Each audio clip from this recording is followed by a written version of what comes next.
Here's what most people don't get. Coffee does not give you energy. I'm a traditional Chinese medicinal doctor, and full disclosure, when it comes to coffee, I'm an absolute lightweight. Half a cup of this at the wrong time, you start hearing my palpitations, fueling my existential crisis, and a lot of dark thoughts, and a lot of stress. You know how the drill goes. I have to make this basically a controlled substance and take it with the utmost respect. Whereas you guys, by 11 a.m., you're 4 coffees down, treating it like it's tap water. Well, I'm gonna tell you, there's something wrong with that, and I'm gonna explain it right now. And this is what I wanna talk about. Coffee is doing something to your body, and you think it's just giving you energy. Well, let me explain this to you. Here's what most people don't get. Coffee does not give you energy. Devastating, right? I used to think so as well.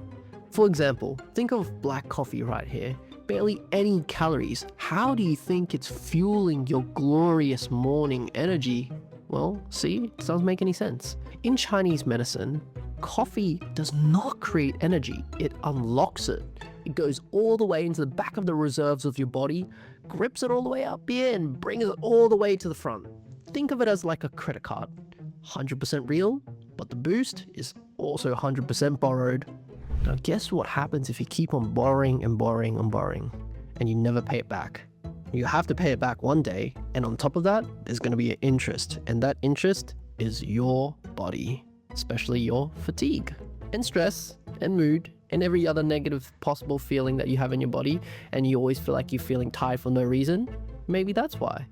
So how does traditional Chinese medicine see coffee? We need to understand the nature of coffee, well, coffee beans specifically, because coffee beans are planted and harvested in mild tropical temperatures that are warm. Naturally, coffee beans are warm. What warm nature things tend to do is it creates a bit of warmth in your system, like ginger. If you have too much of it, you can feel hot and irritable, so be cautious. Number 2 is it's bitter.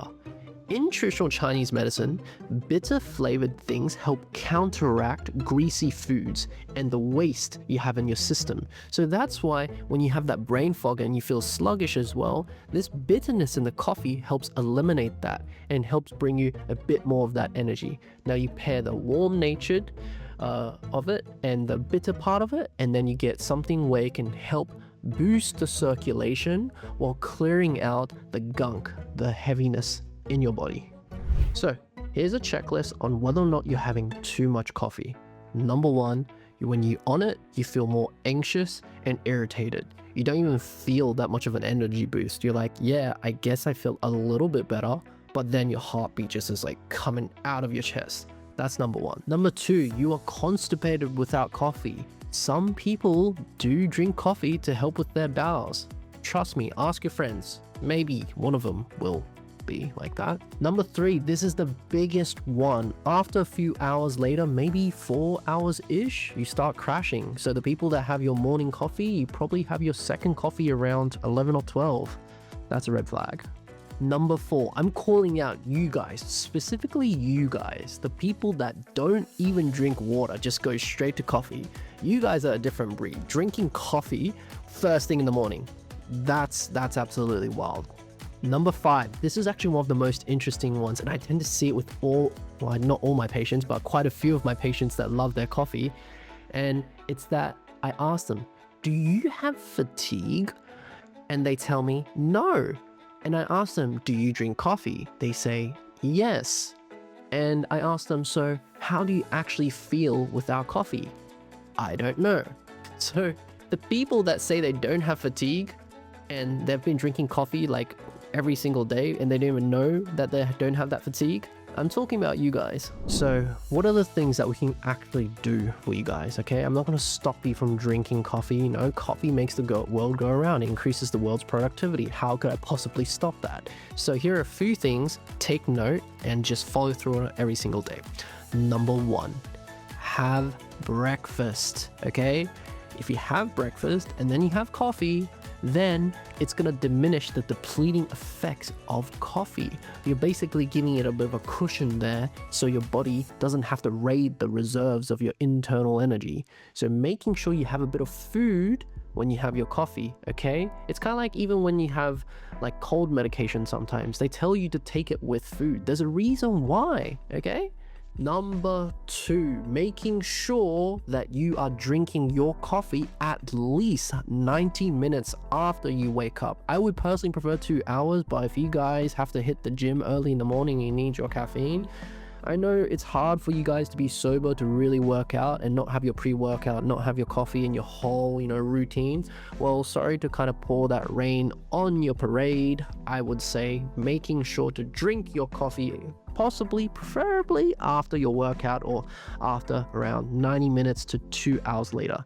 This will allow your body to actually wake up first, and once it's woken up, it'll be harder for you to crash after drinking your coffee.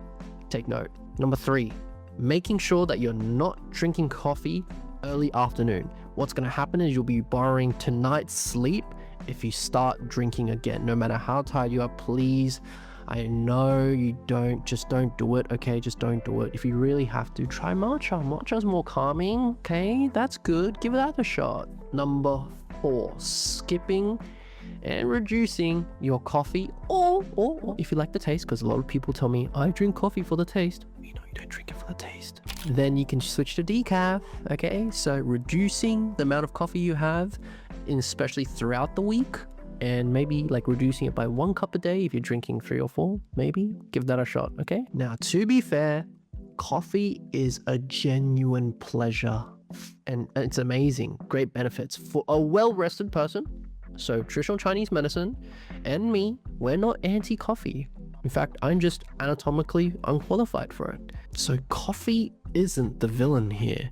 If you crash after having your coffee, that means the crash was already there waiting for you. The coffee, it just postponed it. So you're just tired, full stop, and you're using coffee to not feel it. And then on top of that, you have more coffee to really make yourself feel even worse with the backlash of all that caffeine. 2 times, 3 times, 4 times possibly on an empty stomach. You know what I mean? So be honest in the comments, guys.